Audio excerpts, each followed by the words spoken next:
What is up? It's your boy Johnny Shreve, IFBB Promos, and tell like it is. Welcome back to another episode of Coaching Up. Today we're coaching up Troy Adashun while your shoulders are not growing. So we're just gonna go and review the video and see what exercise he's doing, try to make sense out of them, make him easier for you to understand, and then make sure that what he's doing is optimal, or even worth your time, or even efficient. Remember, it's always efficiency, right? If you want to grow a leggy muscle group, if you are stuck at a plateau, guess what? The only thing that's gonna work and it's gonna take you past that plateau is training like a psychopath. And that means doing something in the gym that you have never done before.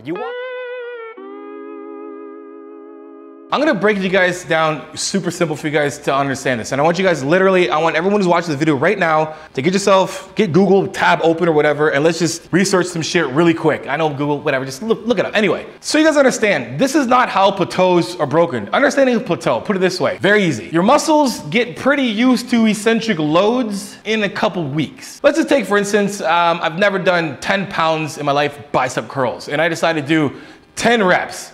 So I get in on my Tuesday because I'm not doing biceps on Monday because it's chest and tricep day. Anyway, so I'm doing my bicep curl. Holy jeez, this hurts. Oh my God, I hardly reach 10, I only get about 6. Then since I'm training sacroiliac hypertrophy, I don't want to grow my muscles and get a lot of volume and whatnot, I'm doing this twice a week. So my next pull day, because I'm doing biceps again, I do it again and I get 8 reps. Oh, sweet, wasn't that bad. Then the following week, you do it again. All of a sudden, that Tuesday, you get 10 reps, and that Thursday, you get 11. Guess what? You're gonna probably hit a plateau in the sense of like, you just got strong enough for that weight. So in order for you to get past that plateau, because like week after week, you decide I'm gonna keep these 10 pounds on, and you're like, I can't get past, I don't know, 12 reps or something, I don't know, whatever it is. Your body has to go through some type of change again. You have to change the environment, you have to change the load.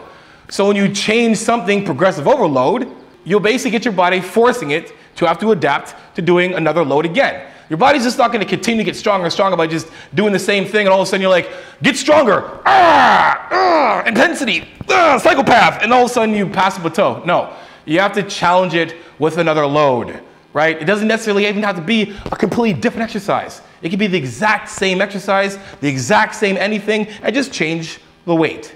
That's it. That is exactly what we're gonna do today in this 24-set shoulder workout. I swear to God, we're gonna start this video. I swear to God, this video will start and you'll get into actual like form and stuff. 24 sets is like unnecessary. And I know he said it's unnecessary, and the only way for you to get past the plateau is you do some unnecessary psychopathic shit. Is training like a psychopath. So we're gonna completely ignore that, okay? Like the whole point of this, guys, like all of this, what I'm trying to do is give you guys the ability to not waste your time. You only have a certain amount of time allotted on this planet. You literally do. Let's get deep with this shit. You do, okay? And going to the gym is necessary for your health, but also time and energy are things you do not get back. So if you've got like goals, right? You want to progress and you want to get to a goal. You're trying to get to that goal in the most efficient possible way.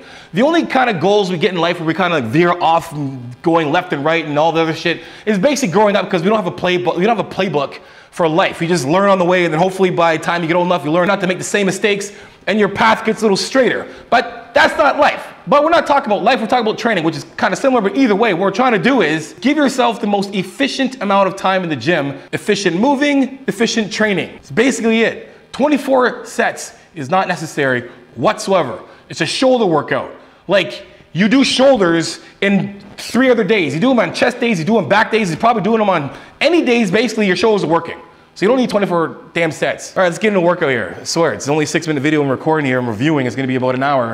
Exercise 1 is going to be dumbbell 6 ways. I got this from training with Charles Glass. It is my favorite way to start every shoulder workout because it's gonna warm up those rotator cuffs and it's gonna hit all 3 heads of the shoulder in one movement. Easy, simple way to do it. We've talked about this before. This is the most basic way to warm up your rotators. When you're warming up your rotators, right? I could put some underneath my arm here or whatever, or maybe even just and do these.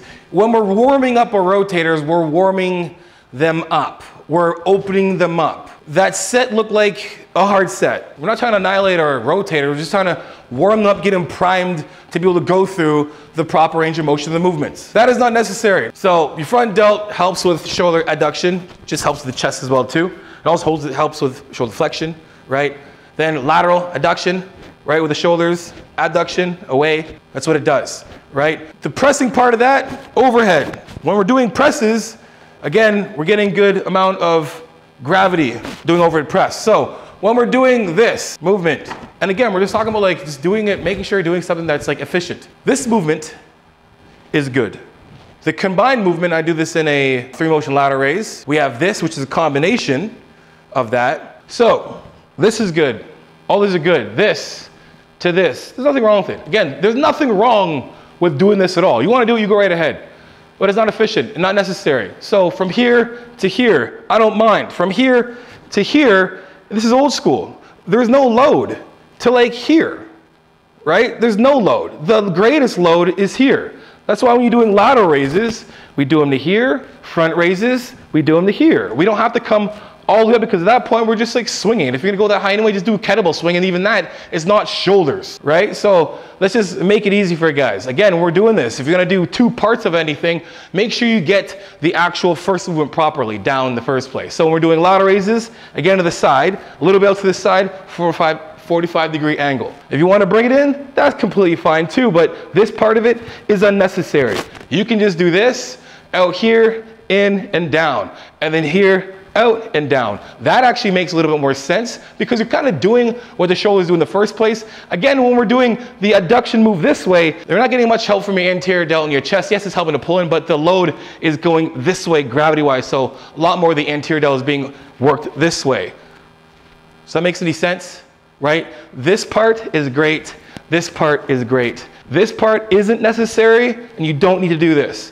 It's pretty cool, but it's better to get your full rep range of motion from here and capitalizing on that to begin with. So now we're getting into our heavy overload shoulder exercise, the barbell overhead press. Now, just to shock my shoulders, I decided to see how many reps I could do at 135 pounds. Now, for reference, I want you guys to pick a weight on this exercise that you can do no more than 12 times and no less than 8 times. So a couple things that comes to this. Again, like when everybody's watching these videos and they're looking for ideas on how to train and, you know, certain workouts to do, you're looking at form 2, you're copying. Everyone does copycat. They just watch and see someone else doing something that they think they can do and hoping that what they're doing is correct, the movement. And if they look better, you're definitely gonna believe them. So here's where I come in. We gotta correct the form. Again, 8 to 12 rep range is good. That's a great rep range for sure. We're a little hypertrophy there, but how slow is that negative? 2-second negative. So if you look at it, that's about a 3-second set. That's a 24 to 36-second set, right? The load's a little heavier. It's brushing the fundamentals of hypertrophy, sacroplasm. Anyway, when we're doing this, we need to get to full overhead because if we don't, we're not getting the fullness out of this movement, which is an overhead press. It travels from the front and then goes to the rear, right? We don't want to be, and I see this happen all the time, is that we get from here and we have this thing where people press, they think they're going overhead, but they're not. And if you can see me from the side, I'm not overhead. This is overhead. In order to get here, we have to do the same kind of fundamentals we do when we do a pull-up. Same idea. We start from here, then we end up here. We start from here, then we end up here. Here, here. Same when you're doing this, only the movement's the opposite way. So we're doing an overhead press. We're from here, stacking the joints, and then pushing on an angle, basically back and up. And then I'm squeezing my shoulder blades together when I'm pinching. I don't want to be here and then here. This is just front delt all day long. I'm just doing front delts. And if you want to actually push the way you want to push in terms of like challenging it, you want to be in a way better optimal position, which basically means this thing over top of the head, and I can hold it here. This is a strong position. Here, if I load it, you're not going to be able to hold it long enough because you're going to fail with your front delt. Why? Because again, at this point here, our joints aren't stacked anymore. Our joints are stacked here. Joint stacked means basically once I do the eccentric load, you can see my elbows are underneath the bar and they stay under the bar. And when I push, they stay under the bar and my hands. That is a overhead press. If you want to force a load, we can hinge a bit and push up. That is an overhead press, not this. This is a common mistake I see everybody do, and they're back like this, and they're squeezing their shoulder blades together, and they're pushing like they're sitting on an invisible freaking bench. All right, fam, it is like this superset that is going to blow up your shoulders. You never see anybody in the gym doing this. That is exactly why you should try it. We're gonna... No, please, no. No, just because you see somebody doing some funky, weird shit, don't copy them. They're doing it because it might just work for them, or they're copying somebody else who's doing some funky ass weird shit. Just get the basics down. Like literally, just get the basics down. Copy somebody that's doing the regular ass shit. Like you see them doing like a shoulder press and like it looks like just a shoulder press, and then they're controlling the reps, they're controlling the weight, they got some great intensity, and it just looks proper. You're not like, how do I sit on that ball in the bench and gallop on one hand and do, I don't fucking know, I don't know, something, whatever it is. Either way, you don't need this. Do not listen to that. That's the worst advice. I don't know who this guy is. Sorry, Troy, my bad. Do not listen to this. This is exactly what you do not need to do, which is copy other people doing some weird, funky shit. Just did a video on this. Dumbbell farmer's walk, superset with lat raises. So around the weight that you would normally shrug on, you're gonna walk around the gym with the weight flared out a little bit to engage the side deltoids. So then immediately after, you're gonna grab a pair of dumbbells and you're gonna rep out 8 to 12 reps of dumbbell lat raises. All right, so a couple things. I'm defeated.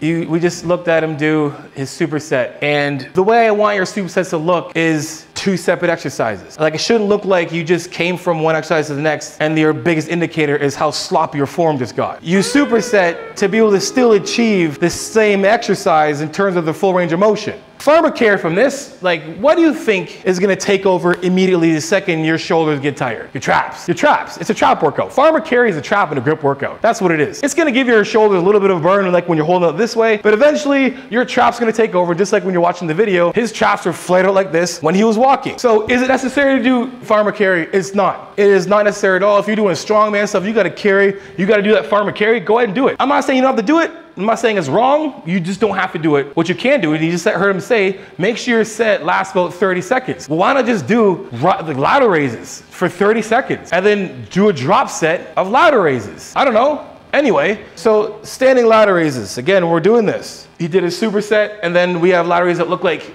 this, right? And this I've seen before. I'm pretty sure I saw Athlete X do kind of this kind of thing and saying it helps with your rear delts or whatever it is. Again, people watching this, probably beginners or intermediate, or just trying to find something that's cool to do. Well, master the proper movement first. Your lateral raise should be basically like this. You should be able to do this as much as you can without this form messing up. And then all of a sudden when it gets hard, we can throw little hips in, right? But I'm not hyperextending, I'm just, I'm getting it up, I'm getting more weight up, but I'm still controlling the weight down. I'm using little hips, but I'm not hyperextending. I'm not doing this. My shoulders, my elbows, and the weights are still at the same height. And you can see that I've been doing this, talking this entire time, and that's how you should look. No matter how long it takes you to do it or how much weight you're doing, you should still look the exact same. Your first rep should look like your last rep. Obviously, you're not gonna get the same stimulus, you'll be that much more tired, but avoid doing workouts and all of a sudden your next set looks like, because how much of that shoulder workout is really, how much of those rear delts are really working from here as much as they are from here? Whew. Epic form, by the way. Epicness. Okay, so here's our full range of motion. We are at full range of motion when the weights and everything carrying the weights, which is an extension of your shoulder, is on the same plane. Right here, we have our elbows lower. We are not at full range of motion. The dumbbells are at their full height of the supposed full range of motion, but full range of motion, again, we're talking about lateral raises. If you think about it, your shoulder is attached, like your limbs, your humerus, and your radius and your ulna. This part here is attached to this. This thing here pulls this thing up. It starts at pulling from the elbow to here up, and then it's another extension from here to here. This has nothing to do with this pulling up. So if I get to here, I have not gone through my full range of motion. My full range of motion is when my elbow is at the height of the shoulder doing its thing when it comes to being here, right? Those are the shoulder overhead reduction too as well, but we're just talking in terms of doing a lateral raise from here. This is full range. If your arm's bent, it's full range here. It's not full range here. You see this? Full range with a bent, full range more straight, not full range. So when someone watches this video, they'll be like, that guy's going full range. This is full range. No, dumbbells are at the full range of where it's supposed to be, but the arms are not. We're getting into Egyptian lat raises in the 15 to 20 rep range. Now, remember those shoulders have a lot of slow twitch muscle fibers. These are the type of moves you really got to train with intensity. So I love this move because it puts immediate tension right on those side deltoids. And using the cable machine, you can really keep that shoulder under tension the entire time. Okay, so unfortunately, my man's doing everything I coach you to not do, right? And a few obvious things. Number one, when we're doing these, step right through, cool. It's not this way. It's not this way, guys, right? Just so you guys understand, it's this, see how different, like see how much room I don't kind of have, even when I'm leaning, right? I wanna go this way, I wanna walk through it, closest leg, right? Then I can basically dodge everything, it's right here. All right, awesome. Now we're done that. Couple things I'm always gonna say again, what is it? It's gonna be the thing repeating in your head over and over and over again. Your shoulder, your elbow, and your fist should be on the same plane. If you're on a bent elbow, whatever, cool. Do you wanna do these? You go right ahead and do them. I don't really care. Just make sure you're at the same level. You're cheating yourself being down here. You have to be able to lift. This is a lateral movement, the lateral head of the delts. So from here, we wanna be out. You're gonna lean? Cool, awesome, lean. Give yourself a little more tension, right? Boom, right away. Right now we are here again. We are at parallel with the floor. Everything is parallel. My wrist isn't limp doing this. It's not up doing this. It's not kind of shooting out this way because again, if you start lifting with your hands and not your elbows, you're just gonna try to do a bunch of unnecessary wrist stuff to push the weight out. When we want that load to stay in our delt, if you look right from the start, if I do this, you can see right from the get-go, that weight is staying on the delt. And then when I get all the way up, it stays on the delt. Now, I don't want to change my range of motion or mess with it by doing this stuff. This is what I always tell people to not do, is this whole lean thing, because what happens? You're using your traps more. Because in our mind, our body's gonna tell us we're full range of motion. It does a bunch of different ways. Here's my example. When I took my bike on the track, I was so worried about dumping my bike. I was driving around the track, you know, we had a race school, and I'm hitting the end, and I'm like, man, I'm chicking out, I'm being a little biznitch, okay? And I'm thinking I'm all the way down. I'm like, man, I was probably almost close to leaning my knee on the ground. I was straight up, literally, I'm pretty sure I was like this. Like if this is straight, I was like this, like, yo man, did I almost touch my knee? No, but your body thinks and kind of tells it does, so it kind of makes it feel safe. It's like you're far enough in your comfort zone. Don't get lower, because if you do, you're gonna dump your bike. I wasn't dump my bike being this high. Give me a break. So your body is the same type thing, and when it comes to full range of motion, you think you're doing full range because if I'm doing this, I've made it. Let's just fuck up my neck. Why not? You know what I mean? Like, again, too much neck movement, what's gonna happen? Neck movement means, hey, traps, help me out. Because they're like basically in the same area and attached, and they're gonna do this. And then your set becomes this type thing. Your reps start off like this. And then now it's too hard because traps are getting involved. So you're like, if I bring my head lower, I think I'm all the way, and you're not, because this isn't. What are you playing, a violin? This is a violin workouts here. Just so you're like, listen, work on violin. Don't do that, man. Before you capitalize on doing any extra shit like leaning, make sure your feet are the right way. Get yourself upright first, pulling out and up. A little bit of an angle on our shoulders. Then when we actually get to a little more advanced and we want a progressive overload, we make the lean angle a little harder. And we still keep the same range of motion. If you look at me, I'm just parallel. Take pride. Being a disciple of discipline. In good form. Let's put on the shirt. Disciple of discipline. Something like that. Now we're doing the seated lat raise drop set. Now I love doing drop sets to build your shoulders because once again, more repetitions, more volume, and more time under tension is going to be the secret to you growing. Yes, it is a damn lat raise. Looks like rows. My man's rowing. This is a row. 10 to 12 reps using momentum. Now, I have a unique form on this where I'll actually lean back a little bit and then I'll lean forward on the eccentric portion. So I kind of keep that motion and okay, so basically he's doing seated lateral raise with the momentum and then doing more seated lateral raise with the momentum. The same rules apply when you're seating, when you're sitting on the bench. I don't have to go through this because it's getting really repetitive. He basically did an entire workout of a bunch of different ways to do lateral raises not optimally.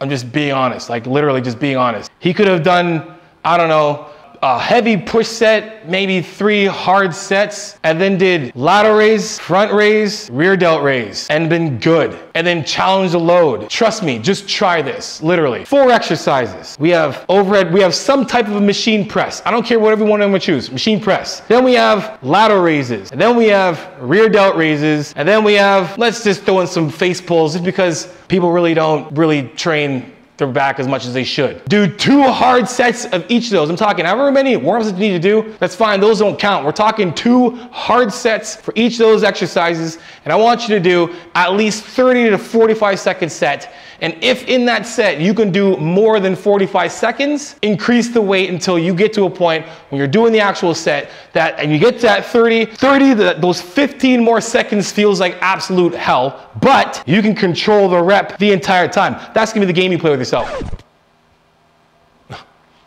That's gonna be a little internal game you play, a little mind game you're gonna play. You're gonna be like, yo, I'm gonna see how good my form can be and challenge it with the heaviest load that won't contradict my form. Do that. And I promise you, you won't have to call on the psychopath inner beast to do a bunch of shoulder exercises that are necessary. You just use that controlled aggression to put it into your all-out sets. Or even just like effort. I said this at the beginning, effort and technique, effort and form, whatever you want to say, they do not change. It's the only consistent thing. No matter how much energy you have, or how down the dumps you are, or how great it is outside, or how great it is outside, or whatever it is, you're giving your max amount of effort. Effort isn't how much weight do you do, it's how much effort you put into something. And then your form stays consistent. No matter if that effort is going to push your most amount of weight you've ever pushed in your life, or it pushes as much as you can push that day, your form stays consistent. That is the way to gauge if you're gonna progress, because that's the only way you should progress, is if you can keep those 2 things consistent and then adding a load. And then you get maybe bored of that and you add supersets and maybe some job sets, some rest pause sets, some cluster sets. You add a bunch of stuff. I'm not gonna go through this whole video. I'm sorry. I showed you guys a gazillion times how to do lateral raises, right? I'm just trying to save you guys from being efficient. Not trying to knock on your boy Troy, but look, damn, sorry, it's ended up being a rant, but again, a couple things you understand. I'm gonna give you these, I'm gonna leave you guys with this. A couple quotes that I've learned from a long time ago that stuck with me. Number 1, all someone has to do is know 5% more than you and you think they know everything. Well, they can only probably know 5% of that thing they claim they know. 2, just because they look good doesn't mean they know what they're talking about. That's in anything, everything. I don't care if they're a financial advisor, an accountant, a freaking coach, a makeup artist. I don't care. If they look better than you, it does not mean they know more than you. That's physically. I don't care about what you look in the face, right? If they're beautiful like Chris Bumps did, I don't know. You might get it past for that one. That's beautiful. He is. Barbell front raise, superset with Y raises. Now, if you notice, a lot of these moves are favoring the side delt. And once again, this move is gonna hit the side delt. Okay, so it doesn't matter if you're doing a upright row with a barbell or a fixed barbell or dumbbells. An upright row is a lateral head movement. It actually is. You're basically doing this. Look at it from the side, I'll show you, watch. Right, take my arms away, they're just basically doing this. All the way up. Now, we don't want to be in this position. That's not a healthy way to do these, because I see this done all the time. And we have the limp wrist drag thing up and have our traps doing all the work, which you're seeing kind of in this video. Or I see it coming way too quick from here, and then I get this part coming up and the arms get too high, right? Again, if we want the shoulder to work, they have to be on the same plane. So we have to be, and I would say, shoulder width apart or a tiny bit outside. And then we pull up, we're all the way up and all the way down. Now from the side, it looks like this. So I'm not dragging it up because I'm not doing it clean. I'm gonna keep it a little bit in front of my body. And when I pull up, my shoulder, my elbow, and my arms stay in the same plane and up. And when I do these, I wanna make sure I also get my chest up. So I don't wanna leave my chest down and do this, and then I'll have all of a sudden this nice trap workout. I'm gonna keep my chest high, keep my traps out of the equation, and pull up.